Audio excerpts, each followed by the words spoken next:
You're off. There we go. So, anyways, as Derek said, yeah, I'm Vernon Beck. I've been, and you'll have to excuse my throat a bit. I'm just getting over a cold, so my throat's kind of raspy tonight. But as Derek said, I've been at this about 20 years, advocating for children and families and the family courts and the child protection system. What I'm primarily here tonight for is to certainly to try to give you some education on my experience as to how you can protect yourself if you're involved with Children's Aid Society or if you've got kids involved with Children's Aid Society or anyone you know, how to start to protect your rights and freedoms.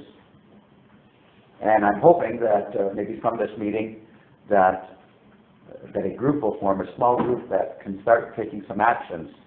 Because I'll tell you right now, if any of you guys have got kids or grandchildren, you never know when they may step into their lives. I have grandparents that contact me, never had a problem in their marriage, but they've got grandchildren they can't even see because of Children's Aid Society. So you never know what generation it may come up. So are there any questions before I get started here? We're going to have a question and answers, I guess, at the end. Usually goes whatever length of time you want. I'll answer questions about your own case or your own situation. How can they stop grandparents from staying with children if the grandparents have had no problem with their own kids? Well, I'll tell you what, let's get to that, the questions and answers later on tonight. As I go through the presentation, if you have something that's about that I'm presenting up here, some questions about that, by all means, just stick your hands up. So that's what I'm hoping here is to at least teach everybody how to best protect yourself. Okay, let me just get here. Now here's an interesting thing. Nothing I say tonight can be taken as legal advice, because I'm not a lawyer. And one of the little tricks that you may run across from time to time is that, of course, only a lawyer can give legal advice. That's how they try to silence everybody. So I'm only here giving you my opinions and my experience. But basically, that's another way they try to shut people like me up. You know, if I was to say here, you know, if I didn't give a disclaimer, I suppose if there was somebody from the Law Society here, they'd try to shut me up. I thought I had a complaint against it. Now here's a summary of some of the problems that exist with the family court. I can tell you without a doubt that Children's Aid Society workers, many of them are incompetent, they're biased, and many of them lack experience. Yeah. A lot of these young workers, they come out of college, they think because they've got a social work certificate that they know how to raise your kids better than you do. And many of them have never even raised a child. How many people are aware of the issue of the registration of social workers in the province? Got a few hands here. There's actually an article that I wrote. It's called The Unlawful Practice of Social Work. It's on the internet. It's called The Unlawful Practice of Social Work in Ontario. There's a Social Work and Social Services Work Act, which actually in the year 2000 was passed by legislation that says that everyone who engages in the practice of social work is supposed to be registered because it's a regulated profession. That's why there's the Ontario College of Social Workers. Probably less than 2% of all the CS workers in Ontario are members of the college. And if you look at their business cards, this is quite often what you see. You'll see child protection worker written after the name. So that's a sneaky way that they try to avoid registration with the college. But the legislation says the practice of social work. It doesn't say because you call yourself a social worker. If you call the Children's Aid Society, they'll say, oh, we don't have to be registered because we don't call ourselves social workers. But if you read the document that I've just given you, they are supposed to be registered with the college. And virtually none of them are. And why do they do that? It's because the college has a disciplinary board, so if any of you wanted to file a complaint, you can write to the college, and they will investigate, but only if they're a member of the college. So they avoid that registration. I think most people probably understand that if you're a teacher You can go get a teaching certificate. You can have all the credentials to be a teacher if you want, but if you're not a member of the teachers' college, you can't teach in school. That's the law. The same thing applies to Children's Aid Society workers, but they've been getting away with it for a number of years. And they try to sneak by with the child protection workers. Perjury is pretty standard with these workers. They fabricate, they exaggerate, they use hearsay, they use innuendo, they use everything they can. They use, they blackmail people. They'll say, if you don't sign these papers, we are going to come to apprehend your children. Anybody experience that? Okay. That is called blackmail. If you tape record it, those potentially are criminal charges. But you've got to get it on tape. They cannot force you to sign any document under a threat. It's under the Criminal Code of Canada. Of course, when they get involved, they bring their own service providers in. They got maybe psychologists, they got counselors, all these people who are getting paid by them to prepare reports and to side with them. Parenting choruses, you name it. They just beat up each other. Generally, judges will favor Children's Aid Society just because they're seen as the experts. So quite often you're up against a stacked deck. Another thing that comes across quite often is that court transcripts are being altered in many of the courts today. They will take out parts of court documents, of the transcripts themselves, to hide some of the things that's going on in the courts today. That kind of summarizes up about what's happening in the courts today. Family goes in. By the time they come out of that courtroom, Children's Aid Society or the judges and the lawyers are all at the back door with all the money. And I would have never believed, as I was telling the reporter here a while ago, 20 years ago, I would have never believed this myself. But I've seen enough over the last 20 years. I've interviewed enough kids, parents, and been in enough court cases to know what's going on. Bottom line for their business, more files open, more money, more children in care, more money, more kids on drugs, more money. They like to take your kids, put them in care, then put them on the drugs because the kids start misbehaving, they want to go home, they're upset, they start misbehaving, so the Children's Aid say, well, they're having behavioral problems, we need to throw them on drugs. Then they turn them into zombies, and they get extra funding when they're on drugs. And the school gets extra money as well. So there's an incentive to feed them drugs. Many people refer to Children's Aid Society as human trafficking. It's a pretty strong term, but I would say that in many cases it is. It's actually trafficking of kids for money.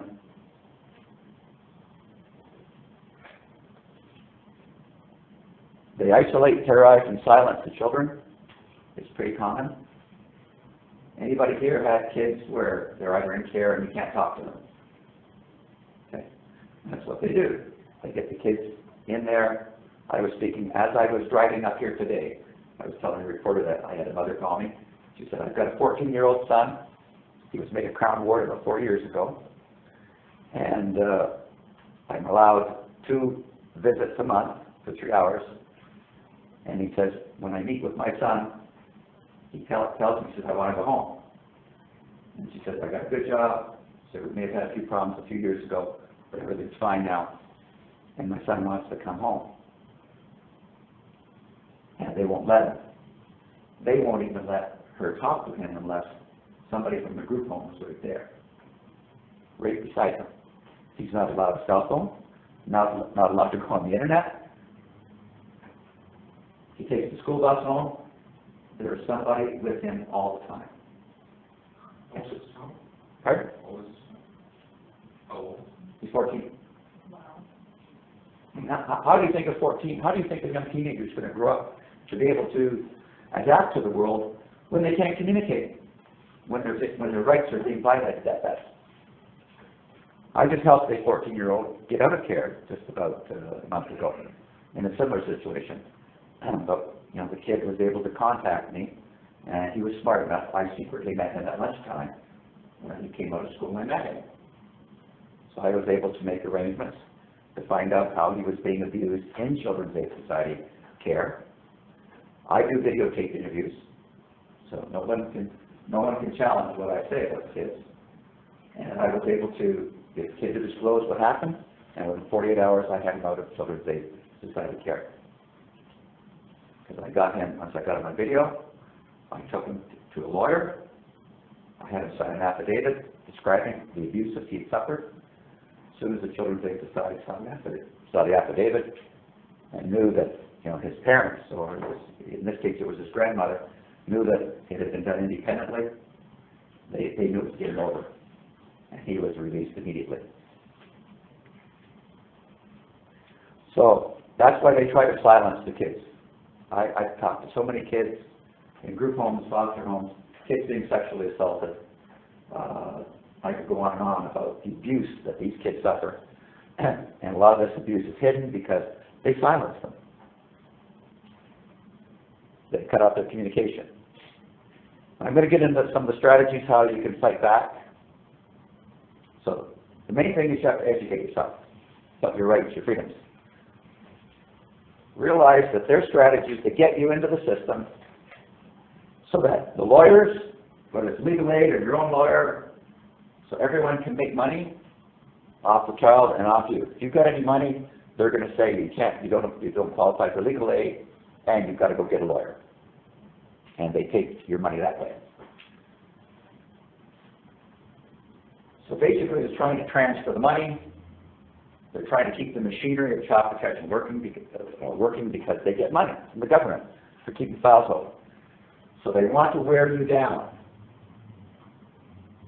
Adjournments, delays, send you to parenting courses, this course, that course. Okay, we've got to inspect your house. They will drive you nuts.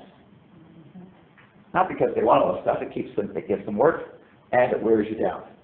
They want to frustrate you, get you so you're pulling your hair out, because then they can claim that you're too stressed to have the children back. The other thing that they try to do is to protect the lawyers, judges, and social workers by hiding this stuff, so they protect themselves. And the lawyers and put up and judges are in on it as well. And to keep themselves unaccountable, not being registered with the college is one way of being unaccountable. Things like recording, which I'll get into. How many people in here have actually secretly recorded any involvement with Children's Aid? Anybody in here? Okay. Everybody should be doing it. If you're involved with Children's Aid, you should be secretly recording them.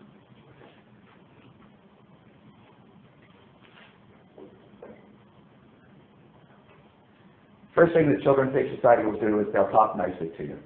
Well, we want to help. That's how they get in the door. We're here to help.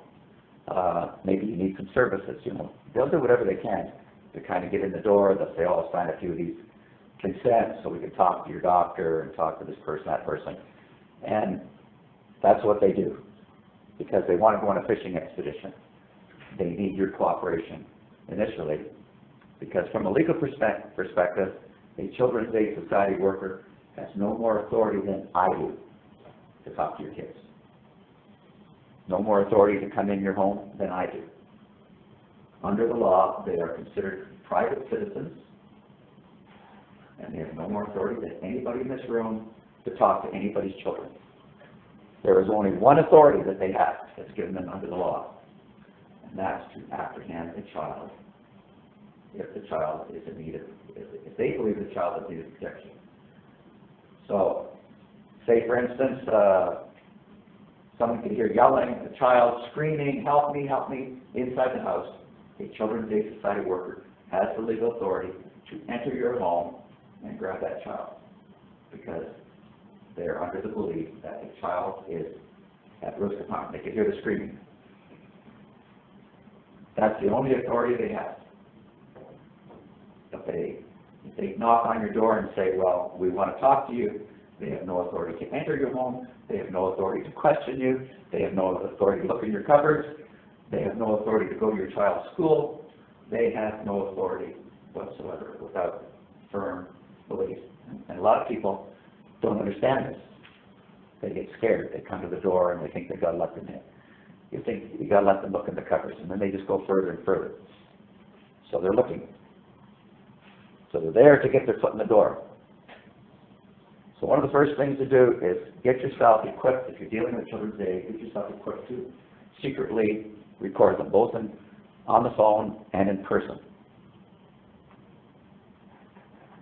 Now here's some of these pictures start getting a little bit dated here, but anybody who has a smartphone today, there's if you really want to get covert, there are camera pens you can use. Okay, these are wireless microphones, digital recordings. I think the Olympus, they're about $110, $120. They're pretty good. The separate video, or I should say the separate audio recorders have better microphones on them than do cell phones. So they'll record from a longer distance. So the Olympus is pretty good. This is kind of an older way of doing it, not that many years ago. Technology has come along so much, even the last 5 or 10 years. It's unbelievable. Believe me, people used to go around there and buy these things at Radio Shack here, these little devices, plug them in there. But I don't even think you can buy them now. But anybody with a smartphone now, and I'd recommend a program here. I have it on my phone here. It's $10. It'll download on Apple or on a phone there. It will record both sides of every conversation that comes to your phone automatically. It's one of the best protections you can get. Right? It'll record both sides. Anybody calls you, it'll record their voice, and it'll record your voice as well. No, there are some other ones on the market. They record through the microphone on the phone, so they don't get the other side very good. This makes it crystal clear. So, and I got that program a few years ago. Excellent program, $10. Light bomb is on the phone there, and it does an excellent job on recording. So a lot of people today are getting some good stuff on their phone. In fact, here's this lady here will tell you. Let's see if this is working here.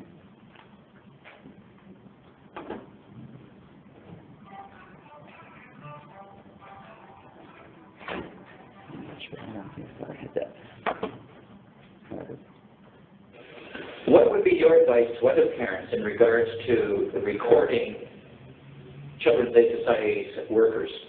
Do not meet with them unless you're recording them, for one. Whether or not it's able to help you now, it doesn't is for later. If there ever is a day when we get our actual day in court, when we will actually be heard, when people will actually listen to our side of the story and not just take Children's Aid at face value, they will be very useful. But do not ever meet with them. Even if you have a witness is not good enough. Get it on tape. Record. So that's testimony from one parent who went through it. And I interviewed her a number of years ago. But yeah, that's probably one of your best advice and one of your best defenses is to secretly record them. Pardon? How does that stand? I'm confused about anybody who just record anything without asking permission. Because in Canada here, it's just called one-party consent. That is the law in this country. It's called one-party consent as long as you or someone is aware of a conversation being recorded. It's perfectly legal. You can't, for instance, secretly record to other people. Like if you took your recorder and put it over there to listen to those two people talk over there, that's different. You're intercepting private conversation. But if you are a party to the conversation, it is perfectly legal in this country. So if there are 3 CS workers and just you? If there are 2 Children's Aid Society workers and yourself, and you want to secretly record what's going on, you don't need that. You don't need anybody's permission. As long as one party is aware that the recording is going on, that's all you need. Now the workers will tell you otherwise. They'll say, oh no, you can't record. It's against the law. They'll give you all kinds of BS about that. So you don't even get into that. You just record it and you do it secretly because it's perfectly legal. The police will actually back them up on that. Yeah. Yeah. So forget what the police tell you. You can record it. Yeah, no, You can, don't buy it. yeah, you can record that. I called the Attorney General of Ontario and I asked them, they passed me around to, I don't know how many people, for somebody said, no, you can record it. Yeah. But they'll tell you all the time, or sometimes you go to a meeting, if you ever tell them, oh, can I record this? They're going to say, no, you can't do it. And sometimes they'll walk out and say, well, we're not going to have the meeting now if you're going to record. They will do everything not to be recorded. So be aware that You have to give like a timeline in the recorder, so this is such a date, such a time? Generally not. I mean, it's generally it could be helpful, but the bottom line is, as long as the recording seems to be fairly accurate, as long as the voices are identifiable, I mean, nobody's going to really challenge it. Yeah, and it's really interesting too, if you record them, and they don't know that, and when they go and write a report, it doesn't match the video Yeah.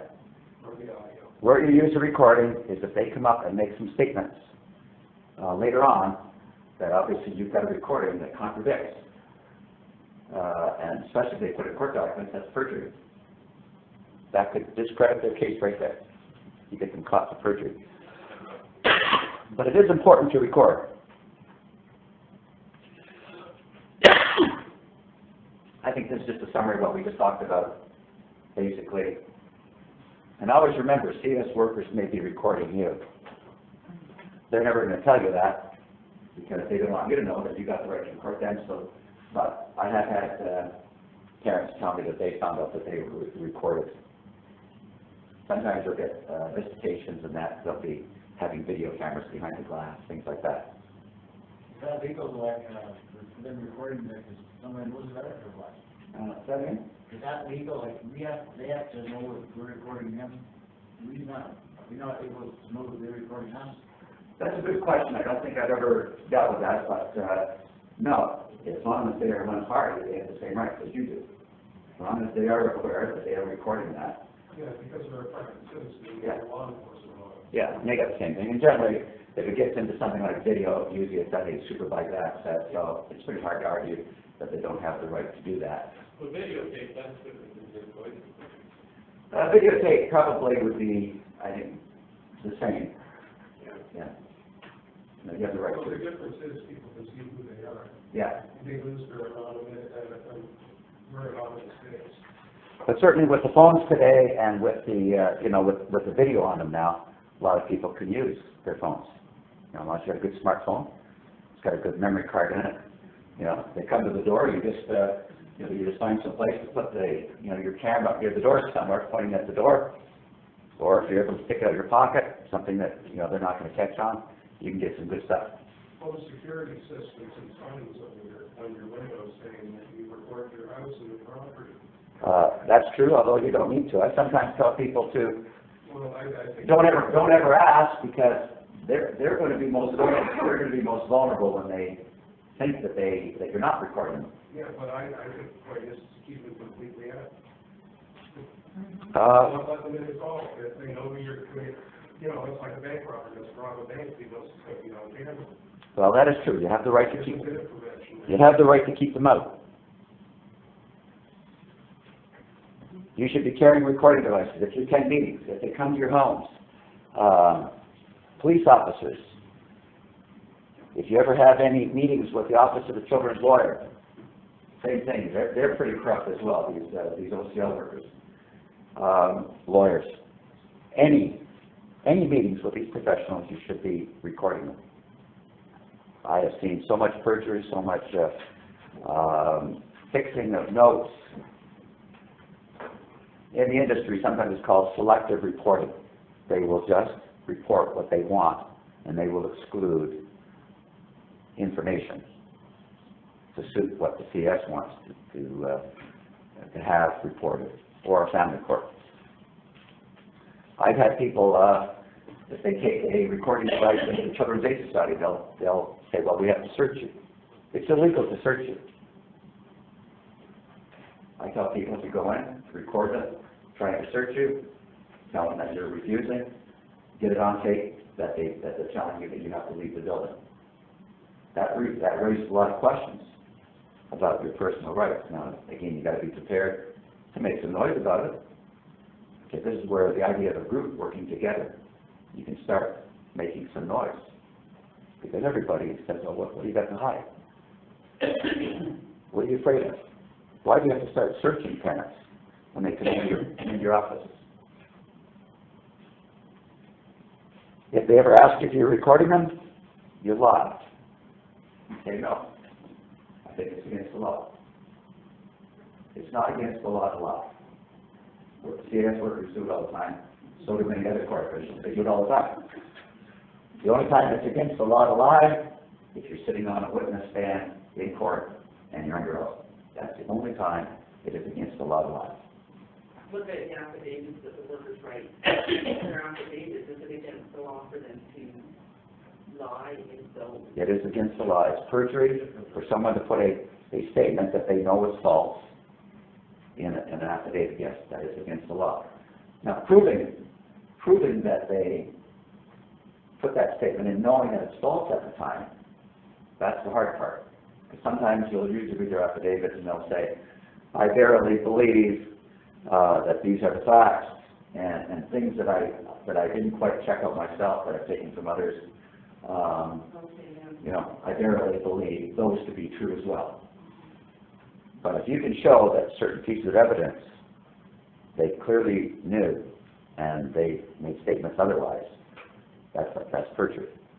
Well, in saying these things are against the law, we had a case specifically where the worker said on an affidavit that made a statement quoting a doctor. And it was all at the time. Later on, we made a formal complaint to the college physician surgeon that this doctor shouldn't have made this statement. And the doctor, in her response to our complaint, said, I never made that statement. I don't know where those words came from. Now that we have that, what the hell can you do with it? I mean, the case is over as far as we're concerned. But where is the accountability? Well, this is the idea where a group of individuals, through their collective action, can start to make things like that happen. And you have to start bringing awareness of these things, okay, to the community. You have to shame the community in letting them know about these things. And that's something basically a group is best at doing. If you're able to coordinate and work on things, yes, you have to identify and get these things out of the open. With some of our documents, we case that and we put it into what you should know about the CAS. And we quoted this from the contradiction, the conflict of the affidavit of what the doctor said. Yeah. And it's in that what you should know about the CAS. And you haven't seen those documents. Yeah, but they lie all the time. So it's a case of, as I say, once you learn how to protect yourself individually, it's like, anybody see the movie The Ants? I think that was about, 10, 15 years ago. That little movie for kids was called Ants. You saw it there. Oh, yeah. Yeah, there was the one scene there where I think what was the grasshoppers were there. They were saying that the grasshoppers were all saying, well, these are just ants, they're what they're supposed to serve us. And I think and it's on YouTube if you look at it.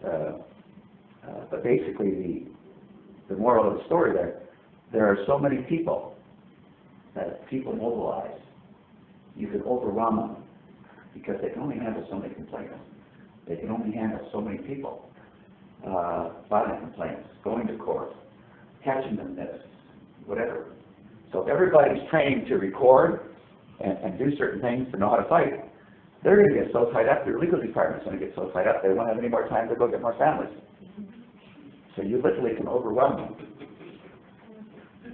But each individual person or family has to know how to create all kinds of problems for them. And they love to get you going through all these hoops, parenting courses, this course, that course, you name it, they want it. It's there just to drag it out. Now, watch out for what they call the voluntary service agreement. Who's heard of that before? That's how they get in the door. Once you sign a voluntary service agreement, You've agreed to let them in. They are just like me. You could make a private service agreement with me. I could come in and service your family. You write a piece of paper and put your name on it. You could give me the authority to come in to inspect your home, check your washing, check your refrigerator, make sure you got food in there. Even I could do that, as long as you sign that piece of paper.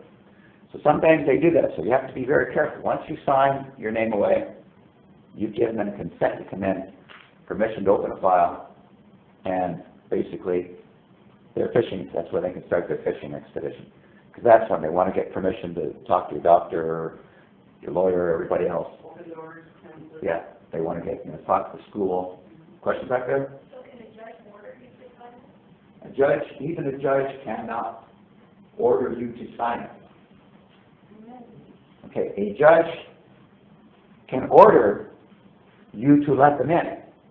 Say, for instance, can order you to give you specific conditions. The judge can order that you are to allow the Children's Aid Society workers into your home to check your food. But a judge cannot order you to sign a voluntary service agreement.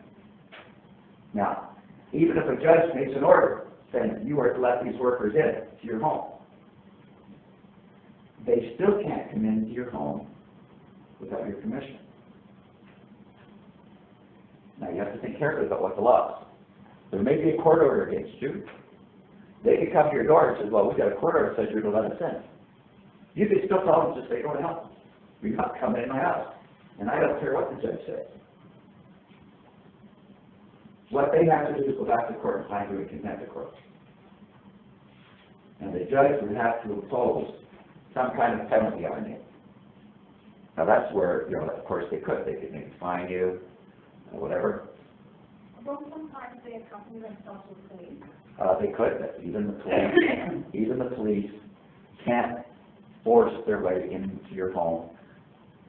Unless the court order says that the police, that they're given the power of the police to come in. Okay?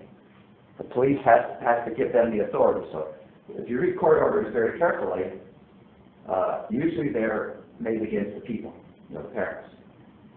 And even then, it's not usually giving the Children's Aid Society the authority. So if they give if the judge actually says that the Children's Aid Society has the authority to enter your home using force if necessary, then, yeah, they can bring the police in. Because now they got an order saying, we are one of the parties in the court. We have an order where the judge has given us the power using force to enter the home. So yeah, they can get the police in. But generally, if the order will be written, you have to let them in your home. And if you decide, hey, I'm not letting you in my home, then they have to go get contempt of court. But it's very, very seldom that people are going to that extent, because you're probably going to get yourself in a lot of trouble. It's generally not worth it going to that point, if there's a court order. The main thing is to get out, not get to that point where you're getting those kind of orders. What about if you show that you have reasonable cause to fear them? Over the last 25 years, there's been nothing but negative articles written about the mass corruption throughout the societies in Ontario. To me, that's reasonable grounds and probable cause, right? To me, after everything I've read, it's an extreme risk to let them anywhere near your children. Well, these are arguments that can be made in court. Once people learn how to make arguments and present their cases, yes. If all this stuff happens and you find out after the fact, after it's all over, is there a statute of limitations to go back and say? Generally, as far as lawsuits go, generally there's a 2-year statute of limitations for adults, but that's usually from the date that you became aware that you could sue them. So if you could demonstrate that you really didn't understand, and nobody could do that, quite often you can sue even years after. I have one lady about 3 years ago, she contacted me. She'd been told that it's been 30 years. She'd been sexually assaulted in the care. You may have seen the articles in the front page of the Toronto Sun. But I helped her, and we had charges laid after 30 years, and right now she's in the middle of a lawsuit, probably for $2 or $3 million against the Toronto Children's Aid Society. She was sexually assaulted by her. Nobody, I'm in front now, you don't believe that from time. This is why one of my earlier slides says you have to educate yourself. And as you learn more, this is where the Children's Aid Society is able to take advantage of everybody. Is that people generally don't know their rights, they don't know what to do. The court system is complex. It's not really that complex if you take a bit of time to understand it. But the Children's Aid Society, they manage to take advantage of people because they're able to go in with their court documents. They usually serve you the day before or the morning of court. They do those kind of tricks knowing that they're going to get an advantage at the beginning. So they take an unfair advantage of people. And of course, people get scared, they sign things, and of course, remember the legal aid lawyers out there, they don't want, in most cases, not in all cases, but in most cases, they don't want a lot of work because they get only a certain number of hours to defend you. So they'll usually tell you, well, just cooperate with them, sign what they want. You know, they'll leave you alone after a while. That's what they usually tell you. Because again, all they want is their cut, that amount of money that they'll get from legal aid funds. They don't want to make a lot of work for themselves. And we actually have a lobby of the court, like last meeting with my lawyer, that was exactly like that. Except I was there of the opinion, they're not to be trusted, they're not a credible agency, there is too much said about them.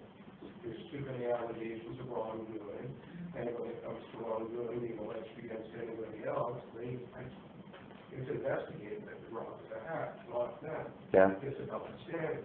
Yeah, so they tend to support Children's Aid in general.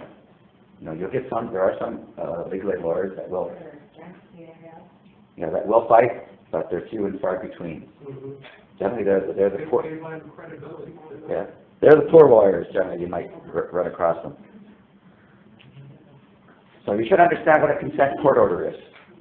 You go into Children's Aid, you come up with an agreement just before you go to court because they're pressuring you. Well, if you don't do this, we're going to get an order to do this. They scare you. So they get you to agree to something just before you go into court. And it's called a consent court order. A voluntary service agreement, you can cancel it at any time. All you got to do is 24 hours later, you can just say, we canceled it. Now, they try to get these consent orders because, you can't cancel them without going back to court. So quite often they get you under pressure by serving you the night before you go to court or the day of. They threaten you. They sometimes will apprehend a child. And of course you're under a lot of pressure, what's going on, you're terrorized. And basically they'll say, look, we'll give you your child back, or you'll get your child back in a couple of weeks. Agree to this order, agree to this, agree to that. Basically it's to terrorize you to go along, rather than get the judge to make the order. Sometimes the judges won't make the order if you're prepared. I want a quick question. What if you have separated parents? And one agrees to the consent, the other one says no? That's usually where a lot of the problems happen, is if you got one parent going against the other parent. Well, One parent is agreeing to consent, so, Well, and one doesn't, so. generally if they can't get a consent order, then they'll go in and get a court order. If they only need one parent to sign for a consent order, they'll go to the schools. Well, generally, no, they can't go in and get a consent order. They can't go and get a consent order. And they can't get a consent agreement if it's both parents are involved. They have to have both parents' signature. But if they can't, Even if the parents are separated, they still need signatures from both parents. if there hasn't been an order where one parent has custody, technically they're supposed to get signatures from both parents. But generally, when parents separate, usually one parent gets interim custody of the child. So long as one parent has interim custody of the child, then that parent can sign a consent agreement or order. What about, what if, the CAF worker and a police officer go to your sixth school and you don't know about it and the principal allowed to be Okay, and you don't know about it. well, here's a good, It's telling you. for those who want more information about that, actually, there's some articles that you guys can look around here, but I'll pass this around here, maybe you can Okay. check. But that's an article on there. Okay. If you go to the Canada Court Watch website, maybe you can have, I don't know what's around there, if I get one. If you go to the Canada Court Watch website, there's not, let me know if this is more clear. There's a document on CanadaCourtWatch.com, and if you go to the left side of the website, it's called Questions and Answers for School Officials. I forgot how many pages it is, it's 40 or 50 pages long, but it has all the questions that a school or a teacher would have to know about. It is unlawful for them to go into schools to talk to your child without your consent, unless the child is old enough to give their own consent. So if you've got a teenage daughter who's upset at you because you wouldn't let her stay up till 1 o'clock and go with his boyfriend at 1 o'clock in the morning on a school night, and she decided she was going to call the Children's Day Society on you, and she went to school and told the teacher, my mom wouldn't let me out last night, I want a worker over here, I want to report my mom. They can go in under those circumstances. As long as they have the informed consent of either the child, and the child has to be, informed consent means the child must understand. It can't be some 4-year-old and the teacher says, oh, you want to go to the Children's Day Society? I don't know, I guess so. That's not informed. If the child is mature enough, old enough, like if a child goes to school, just got beaten up by mom or the dad the night before, had some bruises, and goes to the teacher and says, Mrs. Jones, my mom and daddy beat me up last night, and they threw me on the floor, and I got marks here. That's informed consent. The child is old enough to know that he or she got hurt. He or she wants some help. That's informed consent. So if the principal says, would you like to talk to the police officer and this nice lady, and you go, yeah, I want to talk to a police officer, and then. That is not informed consent. Because the child doesn't understand. So if you go to our website and visit, it's called Questions and Answers for School Officials.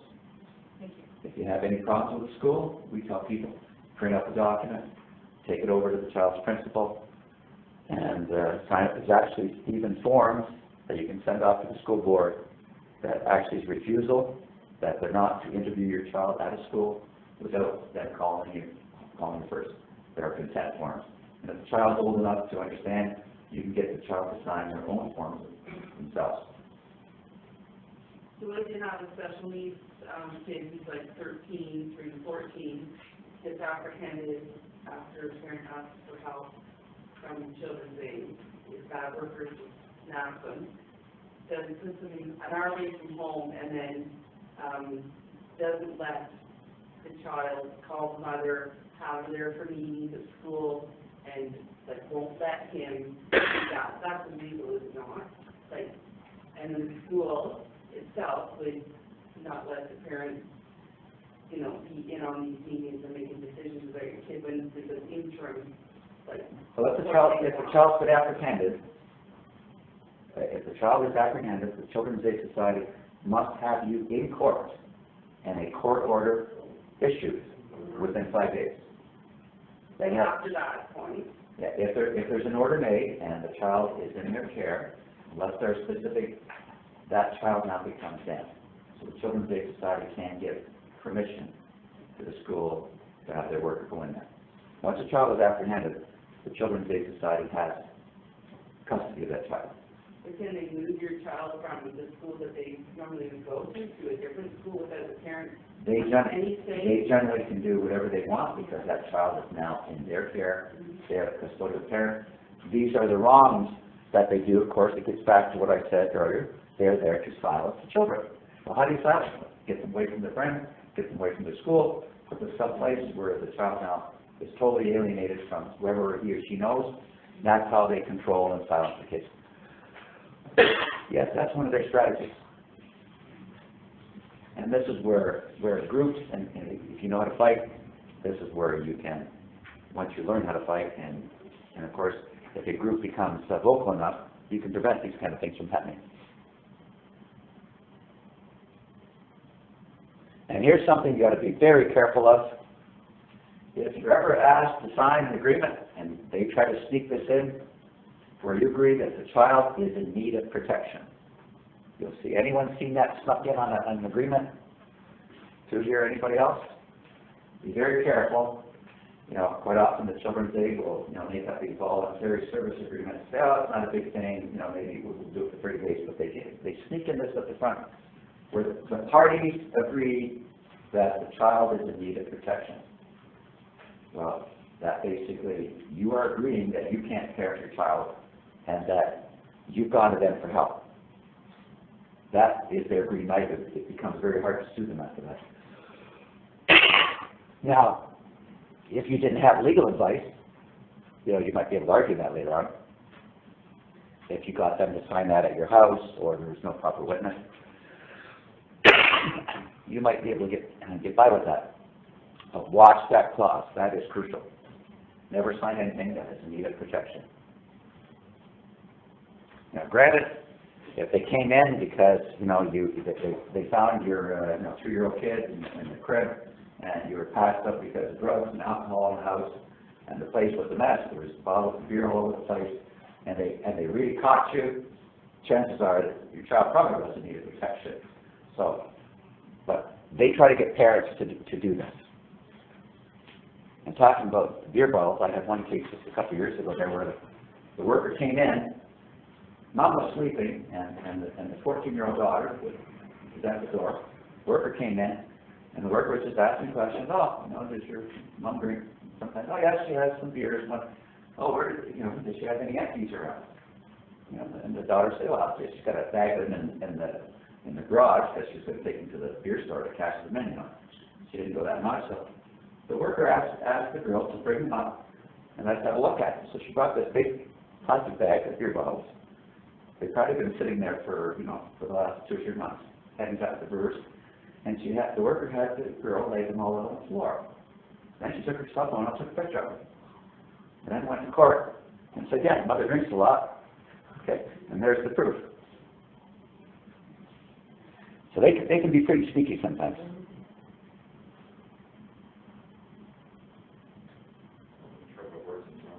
Never sign anything that you know is not right.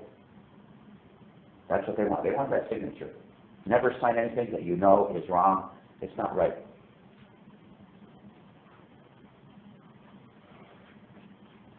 So the ECS workers will use every tactic they can to get your signature. Threats, coercion, we'll take away your kids if you don't sign this. Get it on tape. That's, unfortunately, most parents fall prey to these tactics because they're fearful. They just think of lawyers, they think of the money, they think of what's going to happen. Here's something that everybody should do. If Children's Aid does become involved with your family, one of the first things you need to do is to get your file. Can you do it after you don't have any involvement and you got rid of them? Can you get your file? You can still, it comes a little bit harder. Okay, remember, they're private companies. Children's Aid Societies are not part of the Ontario government. They are private, non-profit companies. Anybody not know that? I didn't know that at the time. Well, they are private, non-profit companies, just under the Corporations Act, same as the Boy Scouts or the Girl Guides or the Boys and Girls Club, anything like that. They're just a non-profit corporation. Now, you have the right to your file, and they protect them. They try to. But they'll tell you that you can't get the file. You got to go to your lawyers to read the file. They'll give you all kinds of tips. You have the right to your file. But only if you are in a case. If you're involved in a case of them, you have the right, your lawyer has the right to that file. You should get it right away. What do you do after you don't get it? You just simply have to request it. Now, they're going to refuse. And there's actually a document that we send out to people. It's called How to Get Your Child Protection File.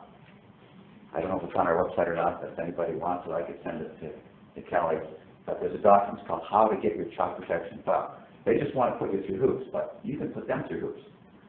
You start by requesting, They're going to say no. It tells you the different excuses they'll tell you. They'll say, well, you have to get your lawyer to get it. Okay, or you can come to our offices and look at it. Okay, they'll give you all of these things, and the document that we have will tell you all these things. They will tell you what to do to get your file. They just don't want you to be able to take it home to look at it so you have time to figure everything out. They want to keep control of it. And they probably like they take pictures or either. We tell people, if you are at their office, take some pictures, yes. If anybody tries to stop you, that's assault under the Criminal Code of Canada. Remember, they are just ordinary citizens. They cannot touch you. So if you're in there with a recording device and you get a scuffle happen because you're taking pictures of their file and they come over there and you could actually take the file. Okay? They can't touch you. They have to call the police to have you arrested for theft. But technically, it would be hard. But the idea is that they were to try to stop you, grab you, and you got that on tape, it's assault.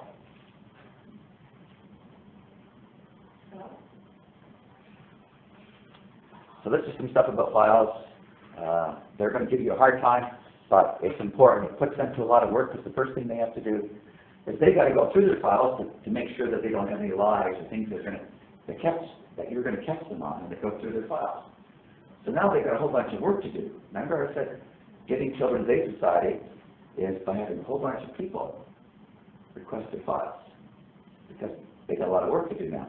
They got to sit there and go through every page and say, okay, what did we screw up? Okay, we better take this page out before they see it, or take that page out. So these are the kind of things that where many people can create a lot of work for them and to keep them busy at their own game. We talked a little bit about interfering at your child's school here. So again, I think just a summary of what we talked for a few minutes ago. You know, they can't interview your child without your consent or about the child's informed consent. They can't obtain school records without your consent. They can't provide information to teachers or school officials about members of your family. They can't call up and talk to any teacher to say, well, the parents are abusing little Johnny. They cannot report that. That's disclosing confidential information to school people. It's not their business. But they do it all the time because what they're trying to do is to get the school teachers to think you're bad parents. So now when you go to the school, teachers are looking at you kind of funny. Oh, there's Johnny's abusive parents coming in. Okay. Mrs. Jones at the CS told us all about them. And that's what they do. They use their influence to make other people think that you're bad. And that's how they start to isolate parents. Sometimes they'll force you to, or try to force you to sign consent forms.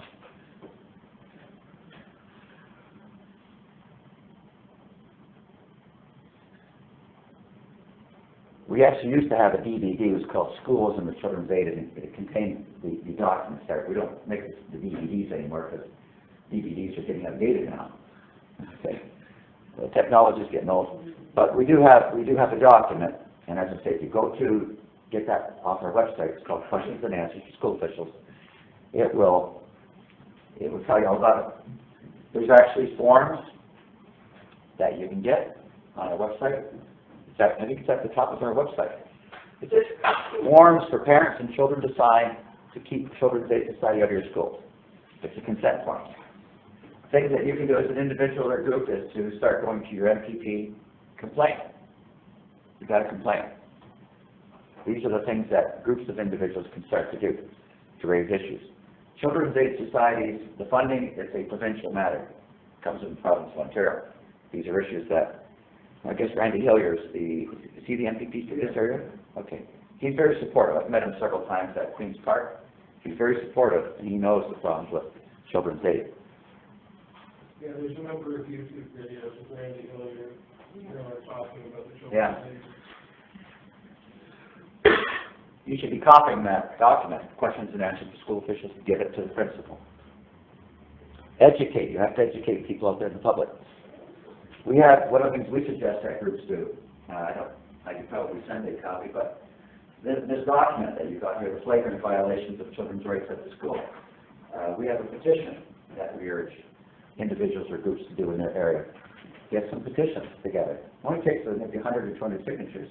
We actually have petitions for just that here, it's the way I'm over there. Oh, is it? You take it to Randy Hilliard. What happens is he goes into the Queen's Park and he presents the petition on the record. It gets read into the record. So all the other FPPs that are there are watching him say, well, I've got 200 signatures from the people in my riding about this issue. So it brings attention.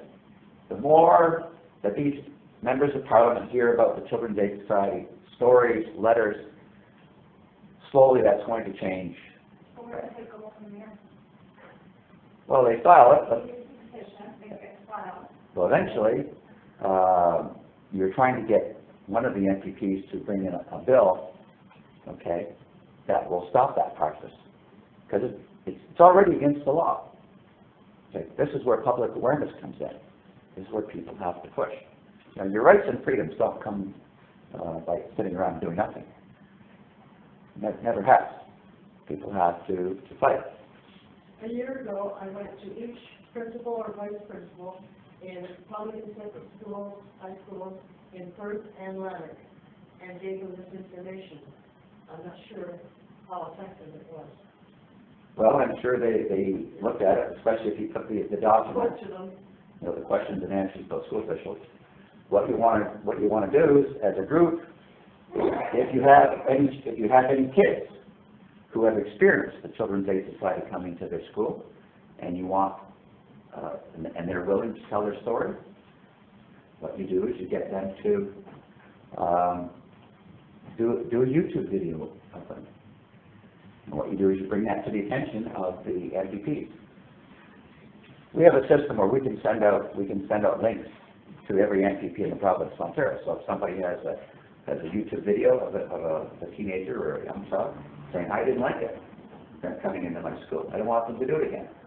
This is where social media now can play a major role. You get kids speaking up. In fact, social media now is becoming one of the most powerful forces. So why don't we, why if somebody put something together for YouTube on all of it, so we can just all be on it? Well, I mean, even this presentation I'm making tonight, as I explained to Kelly, I'm hoping that they'll start doing it here without me, you know, start carrying a presentation on and to teach people in the future, and of course to organize some activities.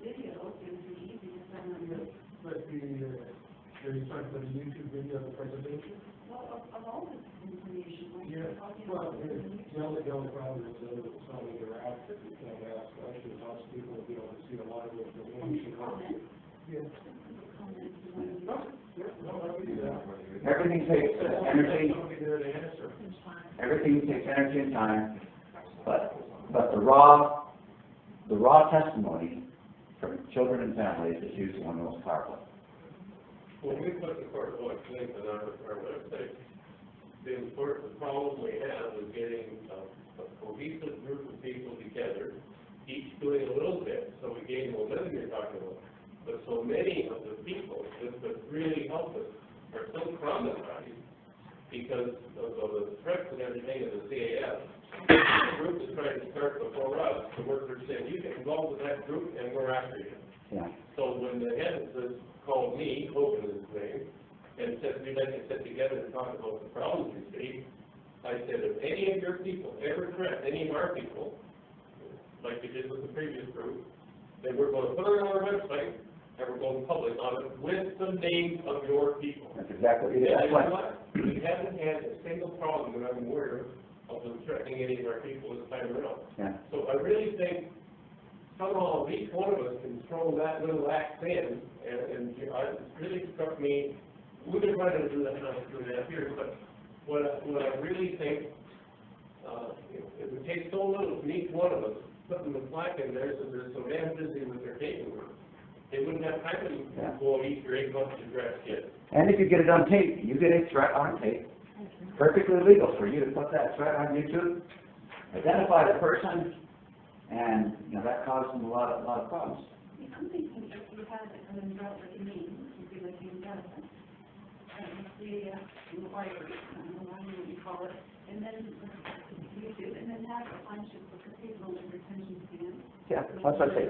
Short YouTube YouTube and then have a pile of them, and then with the Social media. With the comments, if you think you can have a professional on your answering them, everybody else would start to, Yeah, you say the court watch, the Facebook of court watch, or the court watch Facebook. That's exactly what kind of people are doing. And distributing flyers, I mean, in communities like this, and they're not big communities. But yeah, when you go around and maybe you get 500 or 1,000 flyers like this, and you go downtown on a busy day, whatever it's a busy day, or a shopping mall, you go up there and you get signatures. Okay, just handing these out. You'd be surprised how quickly that gets back to the Children's Aid Society, about this. Well, a couple of years ago, this town, when the first courier was just random, they would pick up, just like the minor courier did on what we were doing, they would pick up and raise both sides of these issues. Now this Metro is a central group, and they will publish no controversy whatsoever. If there's anything going on in the community where the people are lost, you'll never find it, and they control all of these regional newspapers now, every little town. That's why. Zero in terms of reporting anything but who gave a medal to somebody, or who gave a check to somebody, or who's expanding something. But never, this group is doing some work that might really influence it, you'll never find it in this country. Well, you can't depend on mainstream media. That's why I say social media now is becoming more powerful for these issues. They fear of social media. In fact, here are the cease and desist forms that you get for the schools. Okay? This is a form that the student signs. This is the form that a parent or guardian would sign if it's a smaller child. But if the student is old enough to understand, even the student can sign that. Once the student gives that to the principal, that principal is obligated not to allow anyone to speak to that child in the Children's Aid When Society. we did that, they actually just refused to take the papers, so we had to send it registered mail. Yeah. Just in case anybody runs into a problem, as long as they sign for it, it's not if you're good. Yeah.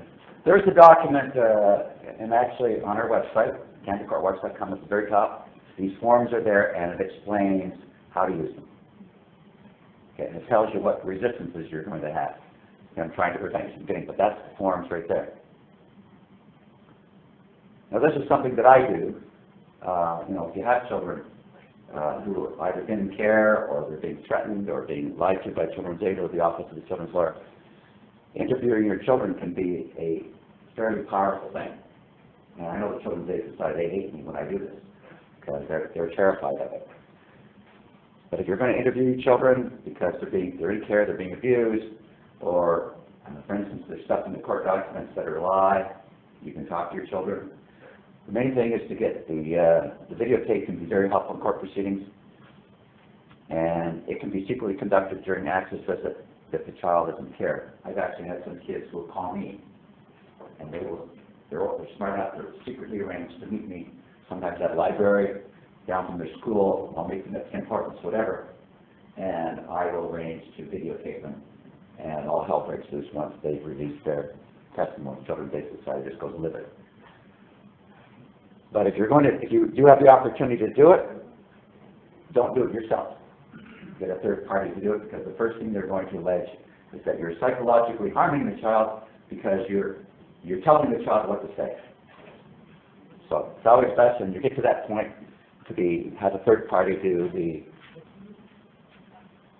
videotaping. Sometimes I'll actually provide my own affidavit into the courts when I do these interviews. In fact, I've been subpoenaed to go to court next Friday, based on a case I'm involved in. So this is what they do. They'll try to chop me up and say, "Oh, my video's no good," or whatever. So they try to knock everybody out. Now here's the other thing that how many understand that you're allowed to record in court? Got one here. Anybody else know that you have the right to record in court? Well, this is something else that it's been in the law for years, people don't know. The trouble is, you can't hear what the judge and the lawyers are saying, because they're talking to each other way up there. If you have a good recording device, such as an Olympus recording device, it may not pick up on your phone. If you get a good recording device, such as an Olympus, generally that will pick the stuff up. most court proceedings, usually the volumes, the voices are loud enough that you're going to catch up the important. I sat in the front row, and I can't hear what the judge is saying. Yeah. Well, the parties themselves. You as a witness can't record. Only the parties can. No, I'm sitting there as an individual. Well, you take your tape recorder out. I can't hear. You take your tape recording out. You put it right in the front here. I've been in some cases where the judge actually allowed the tape recorder to go right up behind the court reporter, right where the court reporter is. In the courts here in town, I've noticed on the doors, they've got a sign saying, all electronic devices are prohibited. Okay. Those are illegal, and that's one of the things that you could do to get them removed. I was speaking to one guy a few weeks ago. He said they had the same signs up in, I think, Thunder Bay, but he complained to the Attorney General, had them removed. Electronic devices are your phones. There's nothing in the law that says that you can't take electronic devices in.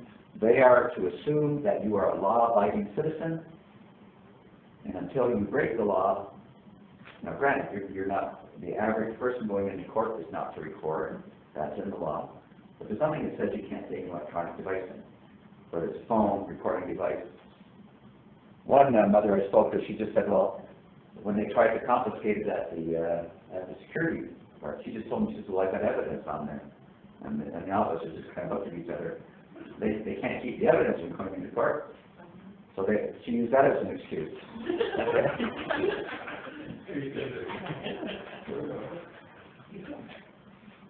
But if you could probably even get some of these security people, again, I don't know what the court's like here in Perth here, whether they have security.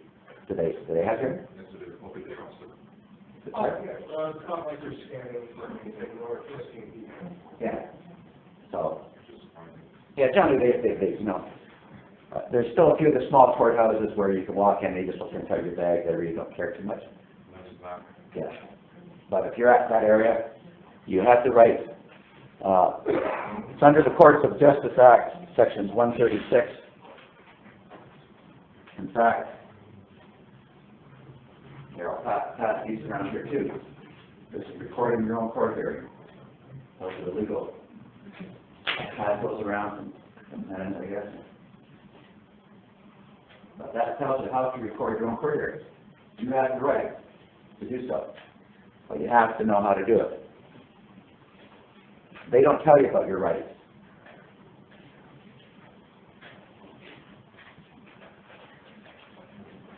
So the idea was, what we usually tell people to do, if you're in court and you are a party, the law says you have the right to record. They're going to tell you otherwise. They're going to say, no, the judge may. So I usually tell people to just secretly record the court, as long as you're a party. Secretly record it. What are they going to say? If at the end they find you recording, they can't touch you. No police officer can confiscate from you because the Court of Justice Act says you have the right. No, it's always a good idea to have a witness in the court because if somebody touches you, police officer tries to steal from you, that's an assault, that's theft. No. And it's always helpful if you can quote the act number. Yeah, It's right. very intimidating to authorities. And it's right in here. You know, sections 136 should be the Courts of Justice Act. They don't tell anybody this because they don't want you to know. Now, when it comes down to having meetings with Children's Aid Society, the first thing you got to do is learn how to take control of the meetings. Be prepared for meetings, so when they come, what I usually tell people is that secret record the meeting to start. Okay, if you can get a hidden video recording in there, do the same thing if they have it at your home. Always have a pen and paper there to be writing stuff. Look just as professional as them. And we've got a document, I don't know if it's on our website now, it's called Planning a Successful Meeting with Safe Workers. Basically it says, you let them talk first. Let them come in your home, let them sing, let them blab all they want, and then at the end of their blabbing session, you turn around and you're going to ask them about, I think it's 3 basic questions. Number 1, what are your concerns? You know, if they haven't already identified them, they usually tell you their concerns. Well, we got concerns about your mental ability, we've got concerns about your drinking, we've got concerns about drug use, whatever. You get them to clearly identify the concerns and you write them down. And before you finish, you say, are you sure? Are these the concerns? Well, yeah, that's everything that we can think of. Okay, then the next question you go to is, what are the basis for your concerns? What information or evidence do you have? Was it an anonymous call? Did the teacher from the school call you? Did my child call you? Was it an anonymous call? So you want to find out what is the basis of their concerns. Now, they'll come in and say, oh, we've got concerns about maybe there's drinking in your house. We have concerns. Okay. Where did you get this from? What is the basis? So that's the second thing that you usually will, and they'll never, if there's something, give you that. They don't answer that question. But if you're sitting there recording the meeting, that's evidence to show that these people don't know what the hell they're doing. You know? Did it come from an anonymous phone call? Was it an ex? Was it your neighbor down the street? Didn't like you? Could be all kinds of things. But you want to be able to get them, and you start questioning them. And I usually tell in our guide there, we say, well, the next thing you ask them, are they a registered social worker? That usually catches them off guard. Oh, how did you know about that? Or they'll tell you that they don't legally have to be registered. That's what they'll tell you. But just the fact that you asked to say that if you read the legislation, if you read the Social Work and Social Services Act, and say, look, here's a document that I read, says you're supposed to be. So you'll have stuff on your desk. You're going to have that at a table, and you're going to have some stuff down there. You'll have a copy of the Child and Family Services Act on your table. So they come down and they sit down. They're suddenly looking over there and they say, these people know about the Act. These people know about the Social Work Act. Once they start to see that you're not a dummy, then they realize they can't pull the wool over your eyes as easy. Then they start saying, well, this is going to be a difficult case. Maybe I better go find somebody that's more stupid. I can take their kids easier. Okay? I made myself available to this family every meeting, and it was difficult because meetings come suddenly. But it got to the point where the worker walked in and saw me there with my notebook and my papers. I kind of knew you'd be here, she said. So you have to She was causing some real problems, she backed off. And the sequence of the story is, later on, she did some stuff that really helped the kid. And if she'd have done that in the beginning, instead of getting into a lot of making all the things, all the stuff was back in the house, she would have been wonderful. When she got through that, she got the kid with getting into special schools and everything. So it was a wonderful intervention, but not until it was interfered, the initial approach was interfered. Yeah. They're worried about, the workers don't like witnesses, the workers don't like people who know too much, because they obviously can't take advantage once you know your rights. So the idea is to take control of the meeting. Just sit back at the beginning and don't interrupt. Too many people get anxious to talk, and it doesn't go good for your recording, because you're sitting there blaring all the time. Just shut up. Let them finish first. Let them say anything else to say. Well, and then you pull your papers out and say, well, here, I got some questions now for you. And those are the basic ones. What are your concerns? And what do you base them on? And then you can ask them about, being a registered social worker. And, for instance, if they say, well, I don't need to be, well, you should have a copy of the Social Work and Social Services Work Act on your desk, because they probably haven't even seen it. And you should know the section that says the practice of social work is a regulated profession. And you should say, look, it says right here, social work. Are you doing social work? No. Well, it says here, it's regulated. Okay. And if you read that document, the unlawful practice of social work, just Google it, you'll find it all over the place. It's a document I wrote probably 7 or 8 years ago. I can't remember when I first released it, but it's on a lot of sites now. It's called the Unlawful Practice of Social Work in Ontario. And it'll give you it'll explain it fully to you. And you just have that on your desk. And just say, look, I've read this document here. Have you seen it? She's going to look at it. No, I haven't seen that. But it says here you're supposed to be registered. Okay. Do child protection workers have to be, SSLUs or SS? Do they have to be, do they have? There's nothing in legislation. Okay. There's nothing in legislation that says they have to be anything. I could probably do a better job than most of these social workers. But once they start doing things that are social work, then it's a prevention of the law. Yeah. And if you read the document that I put together, I explain that, because I talk about, here's the definition of social work. I've taken it from various social work colleges and various definitions. I mean, it tells you what social work is. We all know what social work is. And I also, in the document, I describe what a child protection is defined in the law. Child protection worker is defined. And it says, a person who is legally authorized to apprehend a child. It's right in the Child and Family Services Act. It defines what a child protection worker is. So a child protection worker can apprehend a child only, that's it. A police officer is a child protection worker. They can apprehend a child. But a police officer cannot engage in social work. So that's, once you understand, and that's the one thing that they when they try to say, well, we don't need the social workers, child protection worker is defined. And it's defined as only apprehending a child. Once they take that child out of your home, their job as a child protection worker ends. Well, that's why there's no description in the job description, because it was meant to be a temporary intervention. That's right. So, goes on. Yeah, it's a temporary intervention. But they kind of picked this name up, trying to, again, skirt the law. Incidentally, there is, they do have a job description, but they decide what to do. It's Anybody else, no independent review or anything else. It's an industry. They want it to be. It's an industry out of control, is what it is.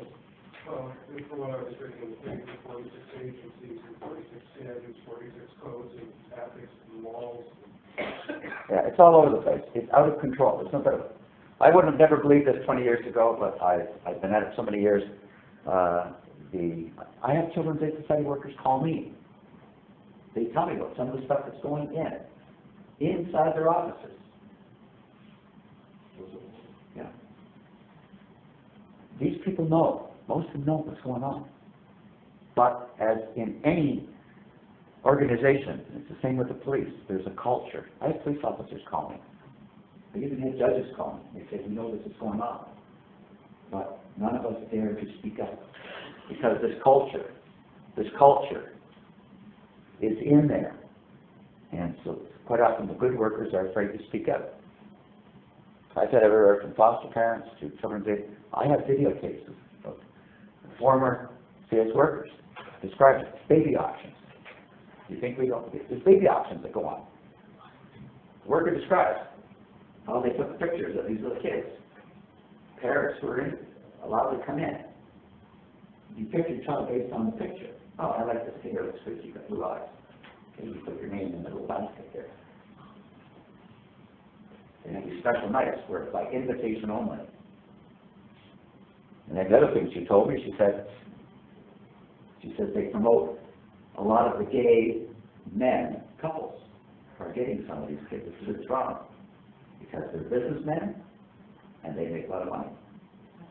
And it's cost, and she said between $50,000 and $100,000 exchanges hands before those babies are adopted out. And nobody knows that. Very few people know what's going on. So it's basically pretty much what they were doing.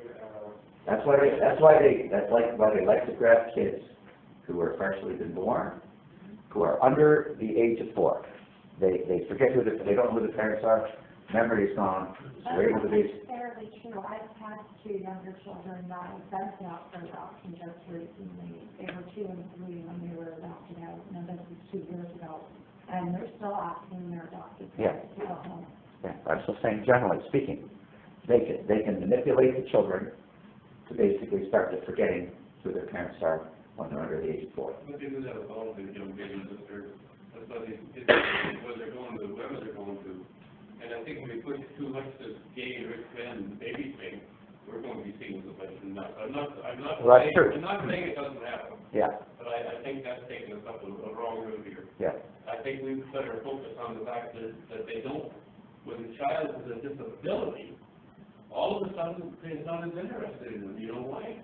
Because they can't get those kids moved up. They become an expensive problem for them. No, So it's you not. have disabled children who are being abused, and the CAF does nothing about it. It's not, it's, don't get it wrong with it, they become a liability. Kids who are disabled, sometimes they like these kids because they will stay in the system. And they'll get double the amount of money. They'll stay in the system until they're 25 years of age.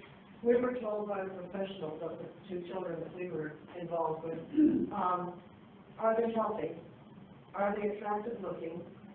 And what was the third thing? Okay. Oh, and are they under 2?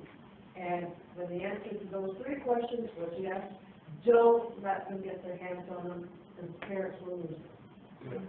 Well, like I said, the same thing went back to the mother class days. They were doing the same thing then, and the same reasons that they got away with that for so long, the same reasons they're getting away with it now. Right? It's people are connecting. We have to focus on the continued abuse of basic rights, fundamental justice, and we've got to keep pushing that. All these they won't let them witness in the room when they're talking to you, and we've got to do that as a group. And one of the big problems I've talked to criminal protection companies, I've some experience in that area, and they see this going on. Like one doctor, he says, this is wrong what they're doing, but they won't break cover. So we got him, he agreed to write a statement of what he thought was wrong, and I posted it, okay, as a local family physician. But we've talked to psychiatrists, we've talked to people who run these special groups for children, the assistant parents take it to, and they see all kinds of things going on. But they're so tied into living around the system, they can't break cover. Yeah. And one of the things we've got to do, I'm totally convinced, is we've got to find a way for those people to speak, because they want to be heard, but they don't want to be heard and identified with. But they're credible, and they know what's going on. And we can sit and speculate about what happens with this group, this children's group, the CS are forcing everybody to go to, but when that head of that, or the one that's forcing every other man, according to the CAS, has anger management problems, so they go to these anger management programs to get their kids back. It's ridiculous. These people, they're nothing. No, they don't have any anger on them. Anyway, bottom line is, the judge threw that out too. But anyway, the bottom line here is, if we're going to work in this community to make it fly, and we've got a few years' experience with it now, we have to provide a voice. See, the people are so... Well, let me just interrupt for a second. The people are so traumatized at the first level, you can't get them out. Okay? If they're in private, they'll talk to me. I've done it here a number of times. But they won't talk to anybody else. But when you talk to professionals, and I worked in the South when the blacks were sitting in the early days in South Carolina. And we talked to the people about what we saw was wrong going on in the community. And the pastor and the local doctor had a separate waiting room for blacks and whites, but they all went into the surgery together, all that stuff. And none of them would speak up. And if we tried a little bit, and I'm a 2-year kid at the college, it didn't make it very anyway. We came back to Canada, and we went back 10 years later, and the whole thing changed. You know why?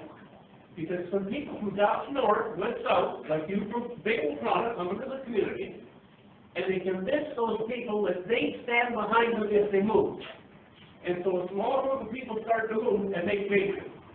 The South wasn't changed by the North. It was changed by a few catalysts from the North. And all of a sudden, the whole thing busted out. And that will happen here, because it's unbelievable intense anger against the CAF. But we have to learn how to funnel it. So let me If we can bring that together, with a whole lot of people fired at this thing, they're going to run for cover. And they'll change a lot of this stuff automatically without any laws or anything. There will. Inappropriate to It's going to take some numbers. I'm going to try to finish off what I would finish off, and we're going to get into some general discussion. Another government agency to watch for is watch out for the Office of the Children's Lawyer. Okay. One of the things that they do is they say if you got older kids, well, we're going to get a lawyer for them. And I use that as a delay tactic. Well, we can't really move ahead until we get the children's lawyer. It's usually just a delay tactic. The children's lawyer sometimes can take 5 or 6 months, and the children's lawyer often lie about what the kids say. Same thing, they'll go in and meet with these kids, they won't ask them if they want to go home. They'll start asking questions, you know, how are you doing, how's your foster home, is it pretty good? Of course the kids, I mean, say, well, it's okay, you know. And then go back to court and say, oh, the kids report that foster care is pretty good, they're okay. And they won't really ask them any of the vital questions that they need. So quite often, these children's lawyers lie all the time. You're right, if they, went on the child's side, and CAF wouldn't hire them to represent the child. Children's Aid generally doesn't hire them, the courts appointed them, just in general. Because they're all getting paid from the same tax dollars, they're all looking for work.